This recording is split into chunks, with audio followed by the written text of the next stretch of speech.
चलिए फ्रेंड्स शुरू करते हैं आज का अपना वीडियो। आज के इस वीडियो में आपको बताऊंगा क्लास 9th का वार्षिक परीक्षा 2021 के लिए मॉडल क्वेश्चन पेपर जो कि हिंदी विशिष्ट का होगा, यानी कि हिंदी स्पेशल का होगा। अगर आप क्लास 9th में हैं तो इस वीडियो को लास्ट तक जरूर देखिएगा, क्योंकि कल को आपका इसका एग्जामिनेशन होने वाला है, यानी कक्षा 9वीं का वार्षिक परीक्षा 2021 का आपका यह मॉडल क्वेश्चन पेपर है जो कि हिंदी स्पेशल का है। इसलिए बनी रहिए हमारे साथ वीडियो के लास्ट तक। अगर आप क्लास 9th में हैं तो इस वीडियो को लास्ट तक जरूर देखिएगा। तो इस क्वेश्चन पेपर में आपके होंगे टोटल नंबर ऑफ क्वेश्चन, यानी कि इस क्वेश्चन पेपर में आपके 28 क्वेश्चन होंगे। टाइम 3 घंटे का है, यानी 3 घंटे के अंदर अंदर पेपर को सोल्यूशन करना होगा। Total number of printed page यानी कि यह क्वेश्चन पेपर आपका 8 पेज में है। मैक्सिमम मार्क्स यानी कि 100 मार्क्स का आपका यह क्वेश्चन पेपर है।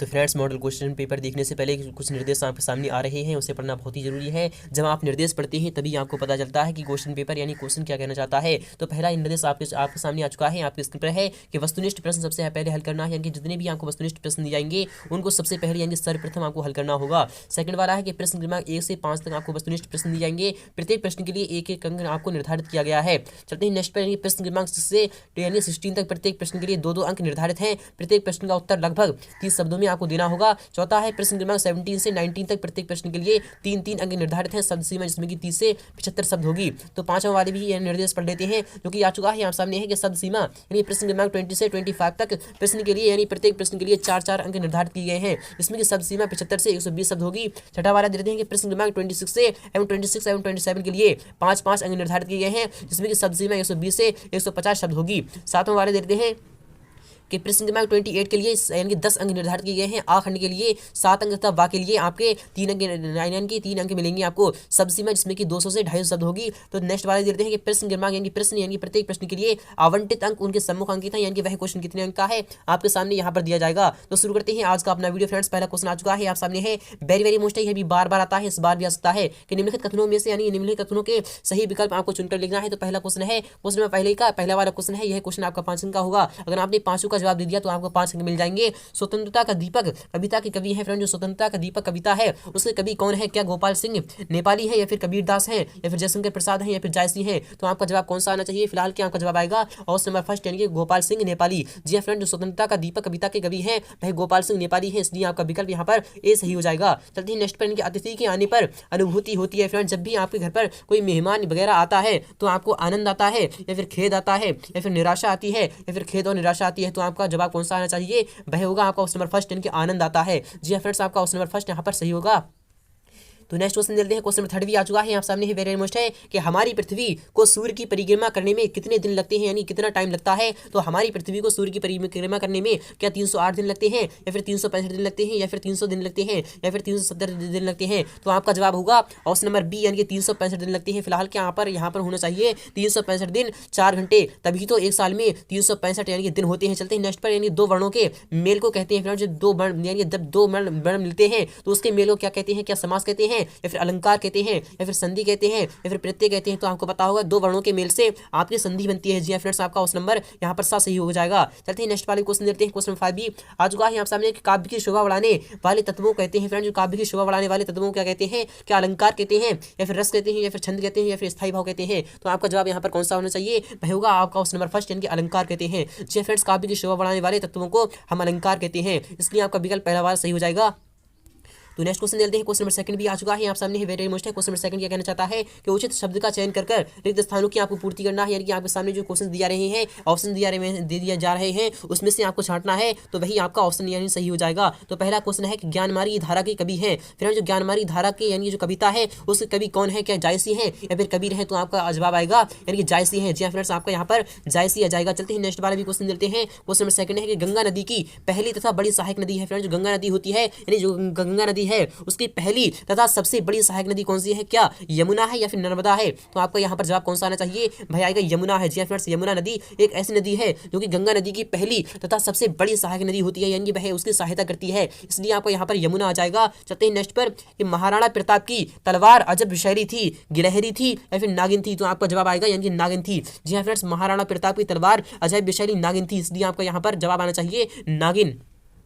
क्वेश्चन नंबर 4 भी देखते हैं, सदाचार का विलोम होता है यानी सदाचार होता है यानी किसी का सम्मान करना, सदाचार का यानी कि अपोजिट होता है यानी विलोम होता है, क्या दुराचार होता है या फिर कदाचार होता है, तो आपका यहाँ पर जवाब आएगा यानी दुराचार होता है, यानी सदाचार किसी का सम्मान करना, दुराचार किसी का अपमान करना, इसलिए यहाँ पर आ जाएगा आपका दुराचार। चलते हैं नेक्स्ट पर, यानी छंद प्रकार के होते हैं पेरेंट्स, जो छंद होते हैं वह कितने प्रकार के होते हैं, क्या 2 प्रकार के होते हैं या फिर 4 प्रकार के होते हैं, तो आपको पता होगा कि छंद 4 प्रकार के होते हैं, इसलिए आपका विकल्प यहाँ पर 4 आ जाएगा। चलते हैं नेक्स्ट वाले क्वेश्चन देखते हैं, क्वेश्चन 3 भी आ चुका है यहाँ सामने है, वेरी वेरी मोस्ट है जो कि बार बार आता है, इस बार भी आ सकता है, मैं आपको इसका फुल सॉल्यूशन दे रहा हूँ। उम्मीद करूंगा आपको वीडियो बहुत ही अच्छी लग रही होगी, अगर वीडियो अच्छी लग रही है तो वीडियो को लाइक करना, शेयर करना बिल्कुल भी ना भूलें फ्रेंड्स। स्तंभ आ और स्तंभ बा आपके सामने आ चुका है, तो पहला है कि सुजान, यानी कि सुजान जो है वह किसकी यानी किसकी कविता है फ्रेंड्स, यानी कि जो सुजान है उसकी कृति के लेखक कौन है, तो वह है शरद जोशी। जी हाँ फ्रेंड्स, शरद जोशी की जो कृति है सुजान नामक की, यानी सुजान नामक जो कृति है वह शरद जोशी की है। अंधों का हाथी जो फ्रेंड्स, जो अंधों का हाथी है वह कौन है, तो वह घनानंद, यानी घनानंद को अंधों का हाथी कहा जाता है, यानी कि यह इसकी कृति के लेखक हैं। चलना आगे बढ़ना मनुष्य का यह क्या कहलाता है, तो यह कहलाता है स्वाभाविक धर्म है। जी हाँ फ्रेंड्स, यह यानी कि चलना आगे बढ़ना मनुष्य का यह स्वाभाविक धर्म है। भूमि क्या है, यानी जो भूमि है वह क्या है, तो भूमि एक धरा है, यानी जिस पर हम रहते हैं उसे धरा यानी कि घर कहते हैं। चलते हैं नेक्स्ट पर, रामचरित मानस, फ्रेंड्स जो रामचरित मानस है वह क्या है, वह एक महाकाव्य है। जी हाँ फ्रेंड्स, आपका महाकाव्य होगा, यानी कि यह क्वेश्चन वेरी वेरी मोस्ट था, यह आप इसे विस्तार के साथ समझ लीजिए। क्वेश्चन नंबर 4 भी देते हैं, ये रहा आपके सामने क्वेश्चन नंबर 4 है कि निम्नलिखित वाक्यों के लिए सत्य और असत्य आपको बताना है, यानी ट्रू फॉल्स बताना है आपको। क्वेश्चन नंबर 1 है कि कभी वृंद का पूरा नाम वृंदावन था, क्या यह सत्य है। जी हाँ फ्रेंड्स, बिल्कुल सही बात है। चलते हैं नेक्स्ट पर कि बड़े घर की बेटी एकांकी विधा है। जी हाँ फ्रेंड्स, बिल्कुल सही बात है। विक्रम साराभाई यानी कि भारत के एक महान वैज्ञानिक थे, यह भी आपका सही होगा। चलते हैं नेक्स्ट में, छक्के छुड़ा देना मुहावरे का अर्थ है हरा देना। जी हाँ फ्रेंड्स, बिल्कुल यह भी सही होगा। 3 यानी कि 3 वर्णों के समूह को गढ़ कहते हैं, क्या यह सत्य है, नहीं दोस्तों यह आपका इनकरेक्ट होगा।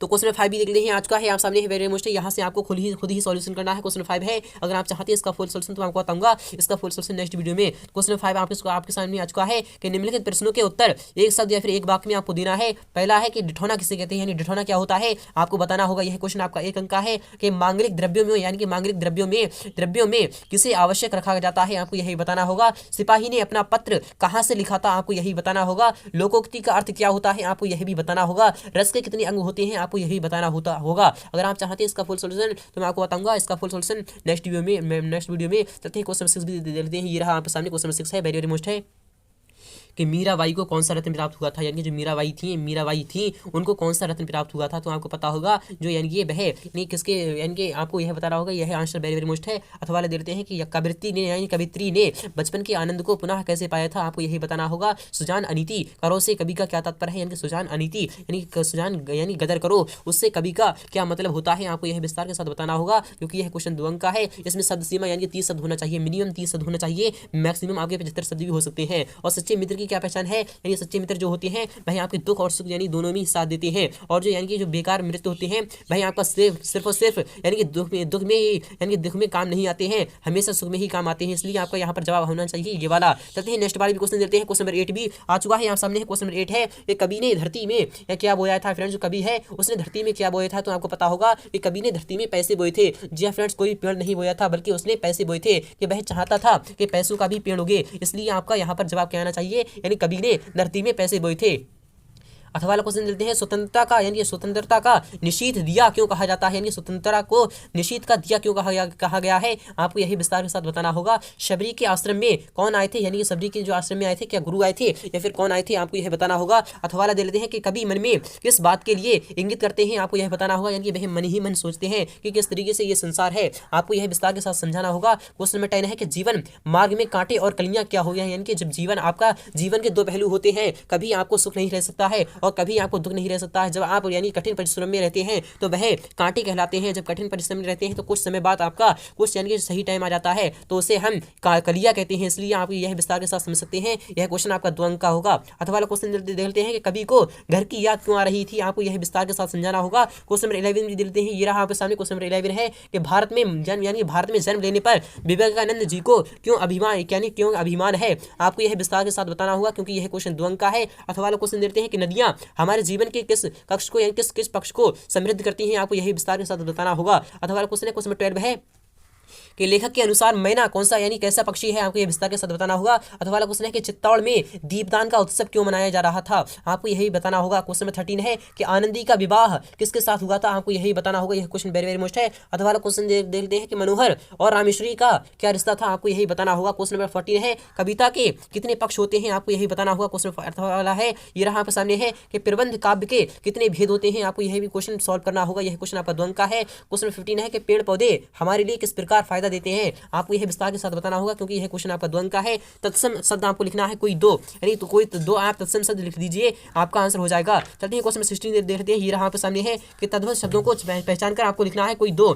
हस्त या फिर मिट्टी, मोर, स्वप्न और हाथ। जो हस्त है आपका यही आपका तत्सम शब्द होगा, और मिट्टी है तो मिट्टी आपकी यह क्या होगी, तो मिट्टी आपकी तद्भव शब्द होगी। मोर भी आपका तद्भव होगा और स्वप्न आपका तत्सम होगा। हाथ आपका क्या होगा, तो भाई आपका यानी क्या होगा, तो हाथ होता है भाई आपका तद्भव होता है। चलते हैं अथवा वाली तरफ। ये रहा आपके सामने है अपनी सुबह से रात तक की दिनचर्या आपको लिखना है, यानी सुबह जब आपको उठना है, जब सुबह से उठकर आपने शाम तक यानी सोते वक्त तक क्या किया था, आपको यह विस्तार के साथ समझाना होगा। तो यह आप खुद ही लिख सकते हैं। चलते हैं क्वेश्चन नंबर 17 देखते हैं कि निम्नलिखित मुहावरों का अर्थ लिखकर वाक्यों में आपको प्रयोग करना है। तो पहला क्वेश्चन है यानी पहला वाला है अंगूठा दिखाना, यानी किसी को अंगूठा दिखाना, इसका अर्थ क्या है और इसका आंसर क्या होना चाहिए। 9 2 11 होना यानी कि भाग जाना, तो यह क्या होगा, यानी कि शेर यानी कि हिरन यानी शेर को देखकर 9 2 11 हो जाती है, तो आपको यह आंसर हो जाएगा, यानी कि वाक्य प्रयोग हो जाएगा। छक्के छुड़ा देना यानी किसी को हरा देना। क्वेश्चन नंबर 17 का अथवा वाला क्वेश्चन देते हैं कि निम्नलिखित में से निम्नलिखित यानी शब्दों में से 2 शब्दों को आपको पर्यायवाची शब्द देना है। तो हरि और तन और भूमि यानी कि इन तीनों के आपको 2 पर्यायवाची शब्द लिखना है। क्वेश्चन नंबर 18 देते हैं कि निम्नलिखित वाक्य शब्दों की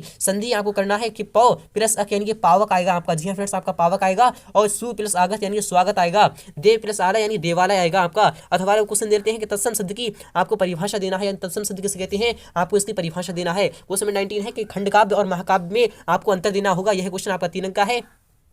तो अथवा वाले देते हैं कि अनुप्रास अलंकार की आपकी परिभाषा उदाहरण सहित समझाना होगी। यह क्वेश्चन आपका 3 अंक का होगा। क्वेश्चन नंबर 20 है कि आदिकाल को वीरगाथा काल क्यों कहा गया है, इसकी विशेषताएं आपको लिखना है, कोई 2 लिखना है। यह क्वेश्चन आपका 4 अंक का है। क्वेश्चन नंबर अथवा वाले देते हैं कि भक्ति काल की 4 विशेषताएं लिखकर इस काल के 4 कवियों के आपको नाम लिखना है। यह क्वेश्चन भी आपका 4 अंक का होगा। क्वेश्चन नंबर 21 देखते हैं कि क्वेश्चन नंबर 21 कह रहा है कि कहानी की विशेषताएं आपको बताना होंगी। अथवा वाला क्वेश्चन है एकांकी की 4 विशेषताएं आपको बताना होंगी। और क्वेश्चन नंबर 22 है निम्नलिखित पद्यांश की संदर्भ सहित आपको प्रसंग यानी संदर्भ और प्रसंग सहित आपको व्याख्या करना है। तो पहला है काज करे कछु और है, काज करे कछु और, रहमन भवरी के भय, नदी श्रावत यानी कि मोर, आपको यह इसकी प्रसंग सहित व्याख्या करना होगी।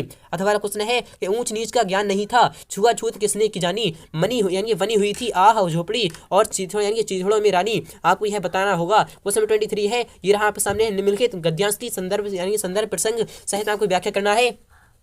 तो पहला क्वेश्चन आ चुका है कि चांदनी की ताजगी और शीतलता का आनंद वह मनुष्य लेता है जो दिन भर धूप में थक कर लौटा है, जिसके शरीर को अब तन्हाई यानी रत्नाई की जरूरत मालूम होती है, और जिसका मन यह जानकर संतुष्ट है कि दिन भर का समय उसने किसी अच्छे काम में लगाया है। आपको यह इसकी व्याख्या करना है, विस्तार के साथ करना है। अथवा क्वेश्चन देते हैं यानी कि इसकी महान यानी कि इसकी भावहीन दृष्टि की करुण व्याकुलता जो यानी जो कुछ समझती है उसे समझा नहीं पाती, और मुझे इस दृष्टि में मनुष्य का सच्चा परिचय समझा देती है। इस प्रकार कवि की यानी कि जो भेदी दृष्टि ने इस भावहीन प्राणी की करुणा दृष्टि के भीतर यानी उस विशाल मानव सत्य को देखा है जो मनुष्य के अंदर नहीं देख पाता है। आपको इसकी भी व्याख्या करना होगी। क्वेश्चन नंबर यानी नेक्स्ट बार देते हैं। क्वेश्चन 24 भी आ चुका है। मीराबाई तथा सुमित्रा नंदन पंत का काव्य परिचय निम्नलिखित बिंदुओं के आधार पर आपको देना है। तो 2 रचनाएं लिखना है, आपको भाव पक्ष लिखना है, कला पक्ष लिखना है, साहित्य में स्थान लिखना है। इन दोनों में से आप एक का जवाब यानी कि दे सकते हैं। क्वेश्चन नंबर 25 देते हैं यानी विद्या निवास मिश्र तथा प्रेमचंद का साहित्यिक परिचय निम्नलिखित बिंदुओं के आधार पर आपको देना है। तो 2 रचनाएं भावा यानी भाषा शैली, साहित्य में स्थान, आपको यह बताना होगा। क्वेश्चन नंबर 26 देते हैं। ये रहा आपके सामने क्वेश्चन नंबर 26 है कि निम्नलिखित अपठित यानी कि अनसीन पैसेज को पढ़कर दिए गए प्रश्नों के आपको उत्तर देना है। एकल परिवार के चलन यानी एकल परिवार के चलन से मित्रता का महत्व और अधिक बढ़ जाता है। संयुक्त परिवार के अभाव में विपरीत परिस्थितियां मित्रता की मांग करती हैं। चूंकि मनुष्य एक सामाजिक प्राणी है, अतः उसके सामाजिक विकास में मित्र की अहम भूमिका रही है। परिचय तो बहुत होते हैं पर मित्र बहुत कम हो पाते हैं, क्योंकि मैत्री एक ऐसा भाव है जिसमें प्रेम के साथ समर्पण और त्याग की भावना मुख्य यानी मुख्य होती है। मैत्री ने सबसे आवश्यक परस्पर यानी कि इस पर विश्वास किया है। अब चलते हैं नेक्स्ट पर। ये उपयुक्त गद्यांश का आपको यानी कि उपयुक्त शीर्षक आपको देना है। मित्रता का यानी महत्व आप क्यों बढ़ गया है, उपयुक्त गद्यांश का आपको सारांश लिखना है। क्वेश्चन नंबर 27 है जिलाधीश महोदय को परीक्षा समय में ध्वनि विस्तारक यंत्रों पर प्रतिबंध लगाने हेतु प्रार्थना पत्र आपको देना होगा। तो उम्मीद करूंगा आपको वीडियो बहुत ही अच्छी लगी होगी। अगर वीडियो अच्छी लगी है तो वीडियो को लाइक करना, शेयर करना बिल्कुल भी ना भूलें।